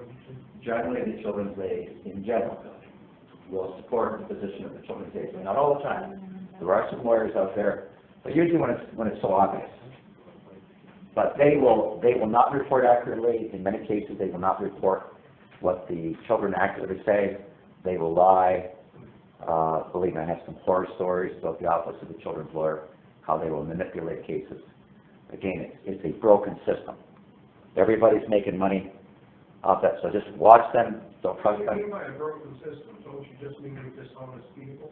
It's not the system that's broken. There are a number of dishonest people. Again, don't forget, there's a culture there. It simply consists of the people that are running it, that we trusted to administer. It's not a broken system, there's nothing wrong with the system, it's the people. I'm sorry, that's my... Generally that's probably it in a good nutshell. But again, there's this culture. This culture gets in there. Politically correct. Yeah. The fact that they can present hearsay evidence as fact and all that kind of stuff in the children's court, you can't do it in any other court. That's part of the system's problem. That's The not lawyers burden the proof, that's all that's required. Yeah, but that's not true. I mean, that's the court. The only court that we can accept, when we accept that kind of testimony is the children's court. I know, that's what they're getting orders. That's part of the system that has to be changed too. You don't want to go 100%. Now, again, with the same thing, electronically record all conversations or meetings on the phone in secret. If your child is old enough, or if the children's lawyer comes to your home to interview your child, because sometimes if they have an assessor, that's what they do, they come to your home. Children's aid workers sometimes may do that, take the child into his or her room, stick a recording device in there, and get it on tape, what they're saying. If the child's old enough, I've got kids, they're smart enough, they'll go and record it themselves and come back and say, this is what the worker said to me, you know.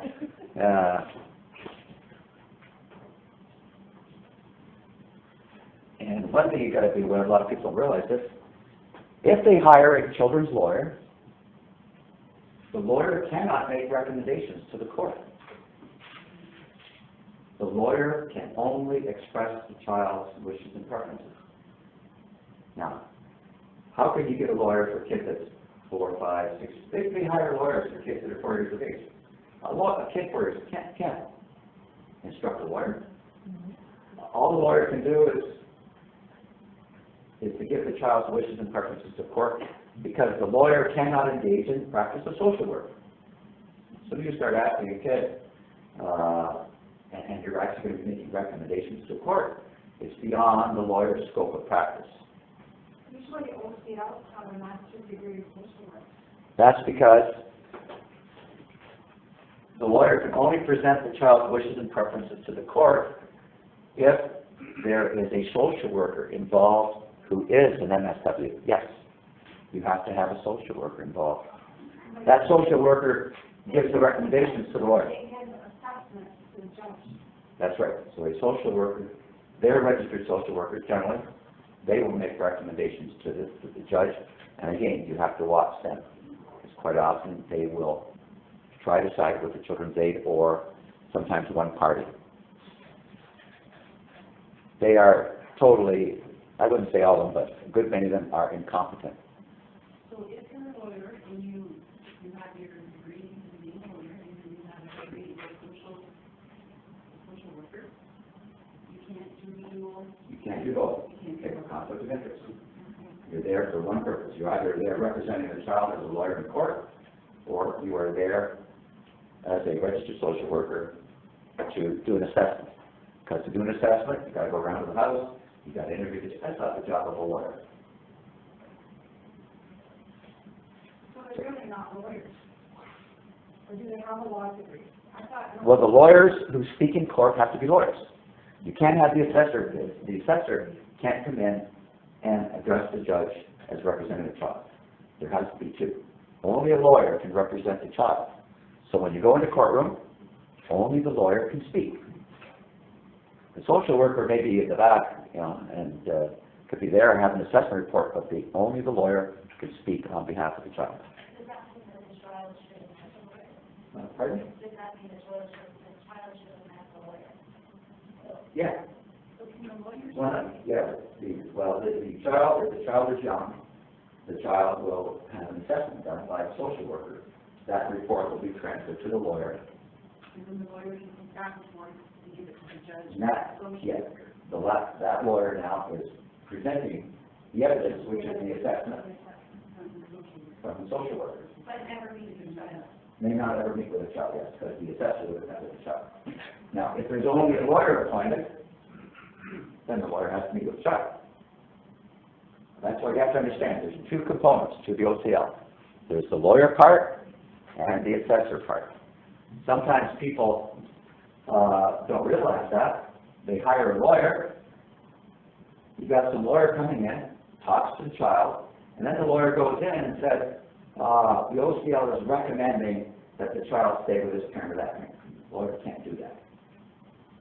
The lawyer can go in and say, the child has told me that he or she wants to live with the dad or wants to live with the mom, or that the child has said he wants to go into foster care because he hates both of his parents. The lawyer can do that because he's repeating what the child has told him. But he can't go in and say that we recommend the child unless he has an assessment report. And too many of these lawyers go in and they state that. As soon as the lawyer starts to make recommendations, you can file a complaint against him to the Law Society. And that's how you start driving these people crazy with their own rules. A lawyer. What controls are on the lawyer in that office that he knows appropriate ways to interview a child? Probably none. Yikes. And that's how they keep things secret. That's why as more of these problems become apparent, as more people complain, remedies will come about when groups start to get together and say, this is what we want. Interviews with children, and we support that. All interviews with children should be recorded. Any interview with a child by a children's aid, lawyer, anyone that could potentially affect that child's interest should be recorded.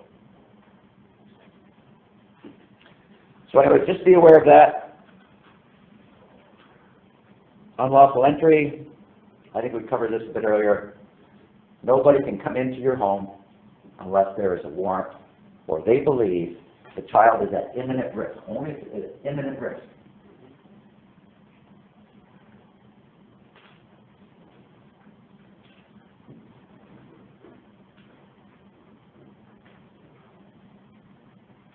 Quite often they may even have a warrant, or they come into your home to apprehend the child. They say, we're coming in, we've heard that this child is screaming.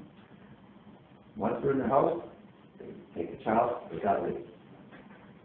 What they'll do once they're in your house, they'll start walking around. Well, check the fridge over here. Open up your fridge. Let's look at your cupboards. Show us where the child's at. They can't do that. They can apprehend. That's what they identify themselves. They're there to apprehend. That's all they can do. Walk in, smash the kid, get out of here.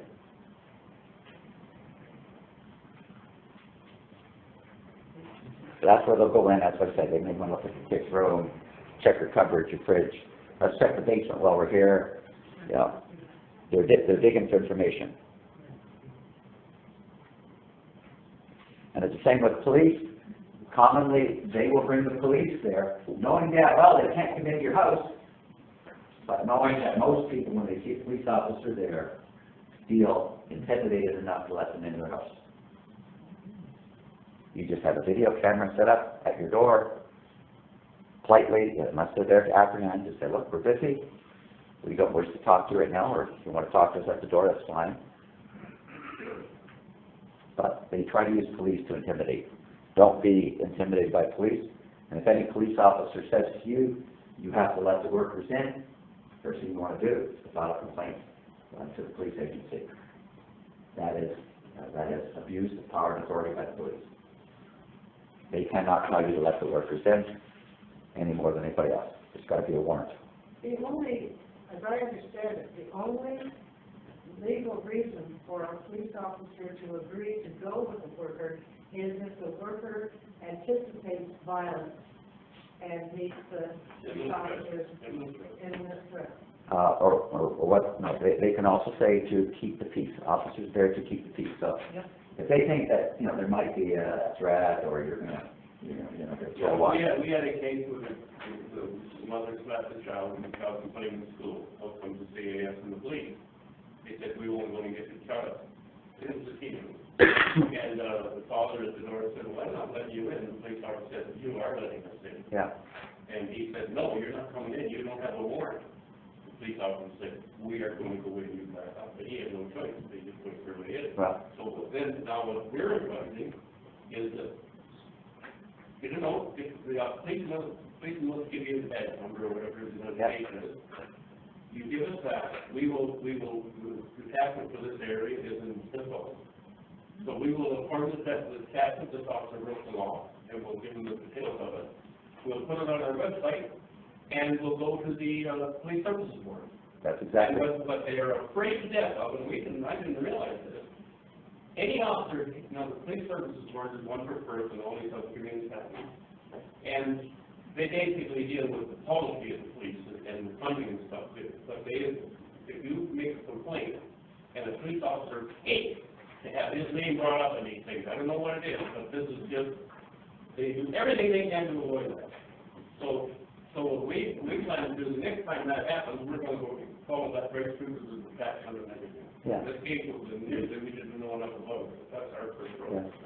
The other thing that you do, and I know our organization can do it, we can assist to do it, is we can send letters out to every MPP in the province, in the course of a couple hours. As long as you get a good letter from a parent complaining that they have an unlawful entry, Children's Day Society is involved.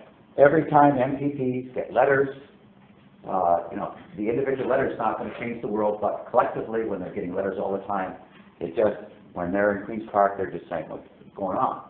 We're getting complaints all the time. You need to inundate them with complaints on a regular basis.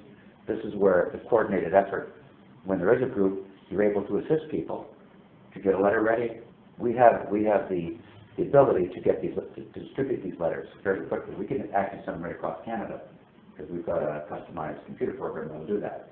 We can take a personalized letter and we can send it out to all the MPPs. So you just keep bringing in as much attention. This is part of the noise that you bring. Almost makes more sense, instead of gathering a petition, is you mobilize people to send a letter every week.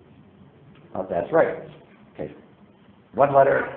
I asked you, how many petitions actually, how many years are we looking at before the deal election? What if there is something? Well, again, a petition can sometimes it's helpful in the scope of the big things because it still brings the attention to all the MPPs. There's something wrong. And you don't need that many signatures. Something like with Randy Miller, all you need is about 200 signatures. You could probably get them on one day with some flyers, walking down the main street of Perth here. You could probably get 200 signatures in one day. Had 3 or 4 people out around town knocking on doors. Most people would sign something like that. How many people in the board? That's where you work with the city. How many are in the board with this? On your right. What are the odds? How many are on the board? You're on the board, obviously. You're somebody who's working in the community. How many of you are in the system? There's quite a network of people. It's not as cohesive as it should. There's a fair network of different groups out there. There's some Facebook groups. Yeah. I put in the neighborhood easily of 50,000 Yeah. Facebook. I always. Why are we not hearing that meeting? Why are we not seeing that? Because we've had this thing going for work for a few years, they're not paying any professional, no one's. It's the shaming factor, they're able to shame people, they're better. Yeah, there's Nobody something wants to else show their small people that say, oh, I'll make it better, when we. But I always say, from my experience, you need to show people what they can do that's simple, easy, and something that they enjoy doing. Just as I'm here tonight, I'm hoping that that Kelly, in the fall or next spring, will hold this session again, and we'll have a group that will help her do this again for another group of people. Because again, spreading these type of information centers helps. You're building this wall of resistance against them. So if you got all the professionals, if you know there's 50 people in the system that are, why are they not gathering? It takes somebody to gather them, someone with a sales skill in that, to get them on board. And they usually will come on board when they see enough people affected who are willing to come forth as well. It starts off with the ground, people on the ground. People are being affected. Let me try to get finished here that we can get on. These are notices you can get on our website as well, I think. They can't even trespass on your property once you put a notice, unless they're there to apprehend. So we've had some people stick these up on their windows. Okay, if you don't want them harassing at your door. And without your permission, they cannot even come on your property. Because remember, they have no more authority than does any other citizen off the street to come on your property, unless they're apprehending. These are just some of the resources that have been around. Well, I mentioned earlier how to obtain your child protection file. If anybody wants to inquire about these, I can see about giving it to Kelly there. You could pass up to anybody. You know, some of these we don't have on DVDs anymore because technology has evolved so quickly with the files. How to conduct a meeting. There's a guide that we send out to people when they contact. It's called How to Parents Survival Guide. There's actually about an 80-page document we have that kind of talks about a lot of the stuff I talked about tonight. Shows you how to record and things like that. Gets into different things. There's issues of the school. So there's a lot of materials out there if you start using the internet.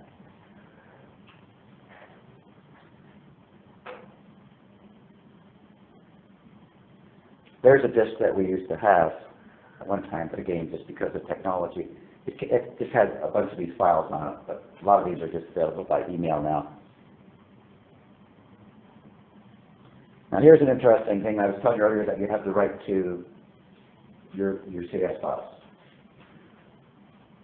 I don't have any copies of this, but a number of years ago, I was at the Law Society, I attended a lawyer's workshop there, and it was called the Best Practices for the Conduct of a Child Protection.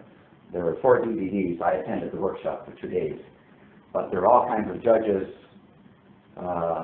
with the family court. Every one of them said, first thing you do is get your file. That's why I say you have the right to your files. Now we're going to extract some of these videos from the judges and we're going to put them on YouTube to show where they're actually saying this. Get your file. That's the first thing that a lawyer is supposed to do.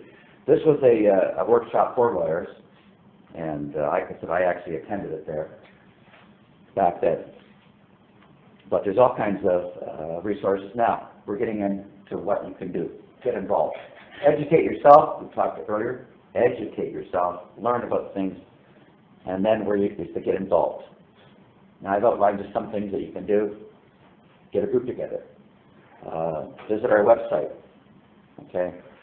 Become a voting member. I am a member of the Children's Aid Society in my region. It costs me $5. What that allows me to do, I can attend their general meetings. I can go to the directors' meetings every month. I can obtain a list of all the voting members and their addresses of the whole society.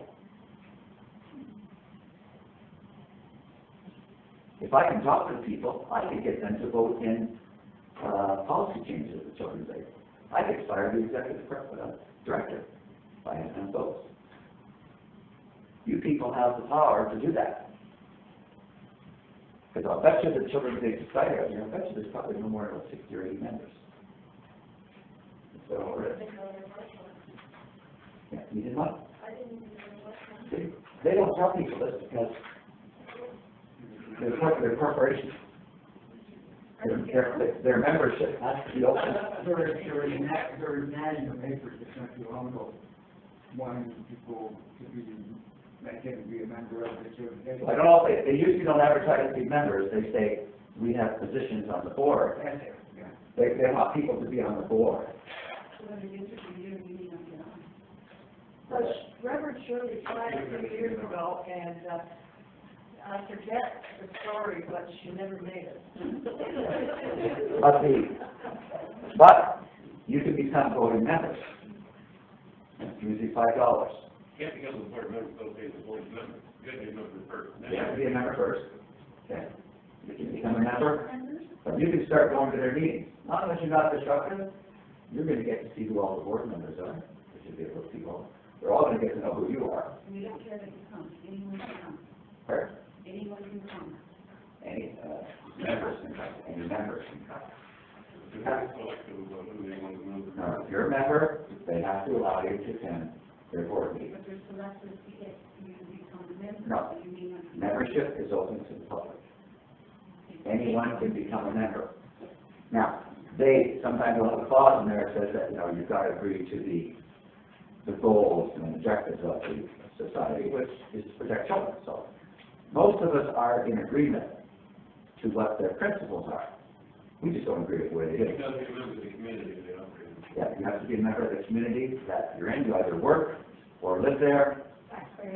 Now, granted, they may, if, for instance, you're involved with a children's day society case and they've taken your kids, they probably have a good argument to say that they may decline your membership because it would be felt that you may be hostile, you may come up to the meetings and start throwing stuff at the board of directors. They may legitimately, but if you have friends or if you know people, you probably, with a group, could probably come up with enough members to outvote the other members and actually do a lot of damage. You could actually, say, for instance, you could pass a bylaw that says that effectively, immediately, all workers must record their interviews with children and parents. That would probably solve a lot of problems. And there's that push for body cams for police and body cams for the children and aid workers, Yeah. CPS. Body cams might be a little bit extreme for CS workers, police, people who They're just. still out there, there's Yeah. still groups pushing for them. But the bottom line is, if you were to implement a bylaw that says all workers have to record their meetings with children, I can tell you that would probably change things right there. And they won't be able to lie anymore. So these are just some of the things, writing letters, doing protests. I was here 20 years ago. We had a protest out in front of the Perth court 20 years ago. And it was more on the family court. And one of the lawyers came out and spoke to me at the time there. And he said, you know what? He says, I was talking to one of the judges up there. And he was standing at the window looking up at you guys. And the judge said, you know what? They're right. Pointing up at the protesters out there. And the lawyer said, the judge knows you guys are right. And that was 20 years ago. So I've got some pictures, I think, from back then. So, certainly, you guys should be having protests. Is there a CS office here in Perth? Yes. You should be having a protest probably once a year. Summertime, sometime when the weather's good. Have a protest. Organize, even if there's 10 or 15 people, you just get some signs, stand at the busiest intersection in town, maybe up at Highway 7. It's fun. Okay? You get a bunch of people, and I've been at protests where we've organized, we have shut down some of the main intersections in Toronto, Yonge Street and Dundas. I remember we shut down. We had about 200 people come down. The police escorted us. Actually, it was a police escort to go down to stop all cars. Okay. So, a little place like Perth, all it takes is you get some signs, you go up, make it up to Highway 7, wherever there's a busy intersection, and you just walk around with agreement with these big signs and hand out flyers. When the cars stop at the red light, you have people run up to the windows, people roll the windows down. You give them one of these, and you'd be surprised how fast rumors and how the information spreads around town. What's that? Are there any charges you can get from doing No, not much of obstructing traffic, standing out in front of the car and it's a green light. The law is going to you notify authorities that you're going to protest, you can't stop you. No. Don't they advise that? No, you have the right to protest as long as you're on public property. Well, Chief Blair didn't agree with that. So only if you have a large group where potentially it's going to impede or obstruct things to fun. But if you got 10 or 15 people, that's all you need. You believe me, even half a dozen people can make a lot of noise in a little community like this. Okay, with a few flyers and a few signs and about 2 hours. You just pick a busy day. Okay. You need more people. Like you said, looking like just a couple of people there out of the community massively affected by it. Take videos. Another thing you do, take videos. If you have people with stories, kids who want to speak out, start making those YouTube videos. Get people to speak out. We've got more people here tonight than we've been able to get at Founders United meetings. If we got as many of you who are interested and a friend, we've got a big protest.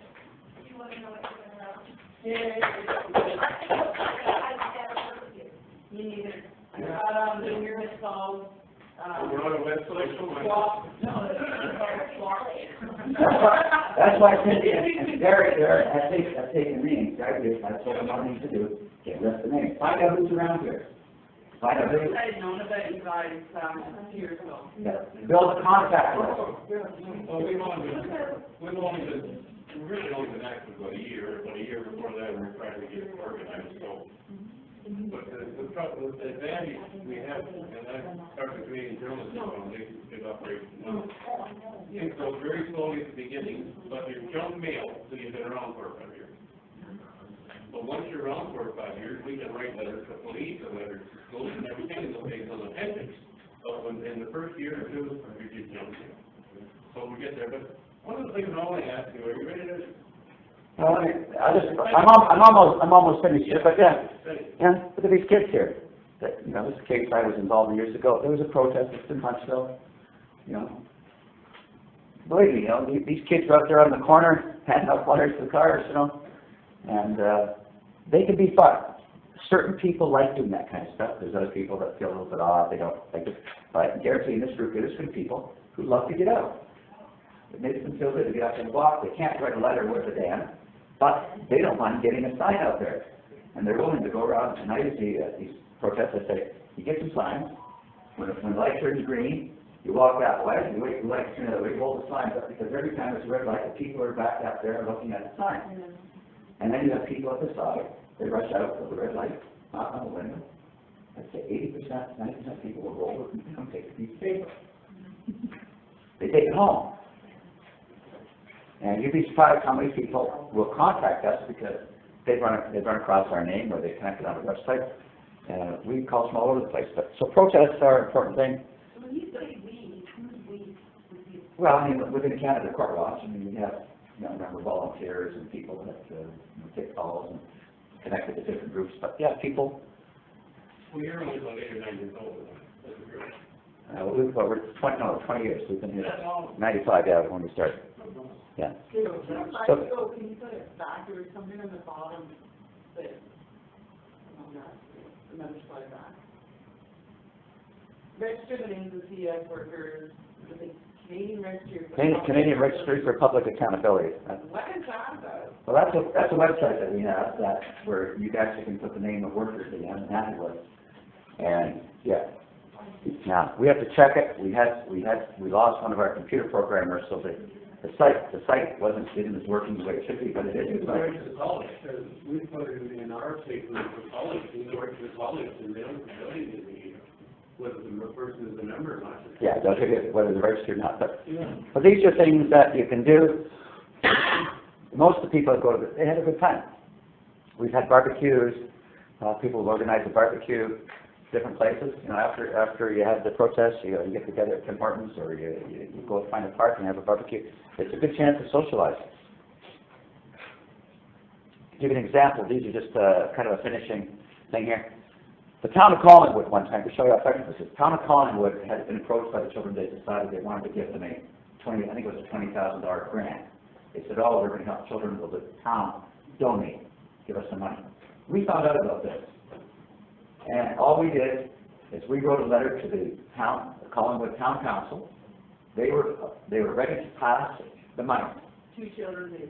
No, we wrote a letter to the city of Collingwood, okay? They're going to give money to children. They were ready to pass a resolution to give them $20,000. This is about 6 or 7 years ago. We sent them a letter with some examples, some articles, and they said, this is what Children's Day decided. The money was turned down at the meeting about 4 days later. And that's, if you're in tune and you're watching this stuff, you can make a difference once you get organized and you got some stuff to back up what you're doing. So these are just some of the things that you can do. Petitions. And basically that's the end of this presentation. So we can get on to just general chat or whatever you want to talk about. Everybody goes to Perth and the various counties, and they're donating every year. They donate a portion of the money to the Children's Day Society. What we had hoped to do is put enough of these cases together, so we would write the council and request certain changes before they made the donation. But those changes are being some of the violations that are taking place. We're requesting the CSC, that you have put it right, the CSC doing ADT before you consider graduate. Now, I know the grant turned down about 2 years ago that had this CAS first year. So went to the council, they cut the grant by 10% or something, one of their graduate going on. And he was saying, this means children will be destitute in the city now if they don't get this money. And he goes, well, I'm trying to. Well, that should be one of the initiatives of a group of people. That should be one of the things that you'll find here is to determine, where are sources of money being paid to Children's Aid, identify them as you have had, and then it should be a little mini campaign each year, okay, to get that money stopped. And all you need, I could probably get you a copy of the letter that we sent to the town of Collingwood. And what you do is your letter, you simply say, here's some examples of what the Children's Aid Society are doing. We are asking that you not donate any money to the Children's Aid Society until they incorporate these elements of accountability. Exactly. Number one, we want the workers registered, all workers to be registered. We want them to stop going into schools. We want recording. We want workers to record. You know, if you never. Yeah, the plan was that we would start with something quite simple like that citizens of this community have a right to record any meeting with the CAS. Like they won't like to record their own, well, they don't even let the witness go. And it's not clogged with a whole bunch of stuff all at once. It's like each year we want until they meet certain conditions. And I want a major draw on your experience. I mentioned my experience in the South. It changed when the doctors, the lawyers, the guys who own grocery stores, when those people really dug in and made things change. The blacks were doing it all the time. But they didn't have the power until they got support of that middle class. And that's the class we have to get. I talked to one of the most senior lawyers in this town. And he says, what's happening is wrong.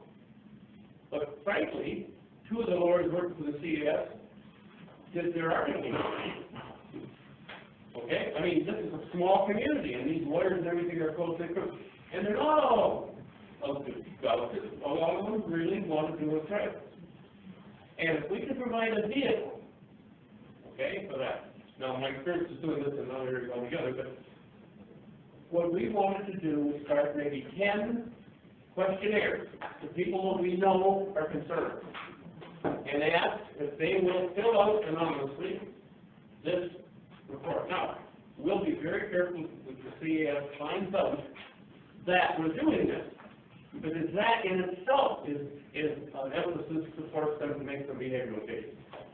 And then, no, they're not going to. I know 1 or 2 of these people say, I'll put my name on it. But we don't want that. What we want anonymous. And we want to accumulate it. And when we got, and it may take us a year or 2 to do this, once we got this accumulation of the movers and influences in this town, counselors, you name it, reviews, we can state the titles of the people we've got the information from. Follow me? And here's the summary of the information we've got. Now, We can sit down now with the board of the CDS and the head of the city going to do that and say, here is empirical evidence of what your people are doing wrong. Not only illegal, but there's things that are morally wrong here. It's not just illegal stuff. I mean, due process isn't always illegal, or what we consider due process, but it's not right. And then say, now here is some guidelines, and let them respond how they can start to change. Then you got both groups working to solve the problem instead of one. And that's where I think the is going back and forth. I don't think they're gonna work towards that. I I don't see that it's being moral or. That's all I've seen here from the inside. It might take longer. They've been doing this for how many years? When you make your enemy stronger, when you say you can't change, but you make your enemy stronger, when you identify him as unchangeable. You try to make. Reagan was told that he couldn't convince the Russians of anything, and he wouldn't believe it. And the Russians turned around and got that wall. I can't say it. If the they're going to change their mind after an entire history of refusing to do so. Yeah. But their history is refusing to change. They continue to do what they continue to do. Right, I think where we've got to get to is at the community level. We go towards community standards. Now, is it in our community standard to have unregistered workers working for us? Is it in our community standards to allow them to do what they do without being recorded? Now, I think that we need to bring those into the town hall meeting, it's right there. Now, do we allow it? Do our children deserve to have less than a registered worker? They claim to be a community resource, right? Well, then they should be accountable to the community. Right? The government is doing. Machiavelli was influential in this type of. Well, the government is the whole saying that let's get in there and say this is our standard. The whole fact of what they had in there, ACT has been abused, was to make the whole thing less formal and more friendly, so that the Children's Aid Society would sit down with the parents and didn't have to go through all that legal ramifications. Sit down and work out the solutions, so we're helping through the whole family. But they went the other way. They went totally legal. I'll give you a bit of my experience. You can have that in 20 years. Everybody comes in and there's some facts over there, there's some pop on the floor, and it's talking in the backfield, so we just stand up, just sound okay. My experience. I'll give you my suggestion. I don't think there's any one way to go about it, or one solution. No, there's. But we try them all. What I would suggest certainly is be able to work together. We have people who are going to be some key people, and people are going to want to do certain things. There are people out there who like to protest, and they won't write a letter. They don't want to do a petition, but they'll love to do a protest. That makes them feel good. Pardon? Well, from my experience, you need to combine all these things. So I would say that, at a community like this, you should have a strong protest. Once a year, maybe twice a year. You should coordinate writing letters. You definitely need to hammer them with bad things that are going on. That's where the exposure with YouTube, public, social media. Particularly those things that are obviously in denial of natural justice, that people will identify right away, that's wrong. Never mind whether it's legal or not, it's wrong. Yeah. Those are strong points. And flyers out in a small community. Okay, we're wrapping this up. Thanks for listening.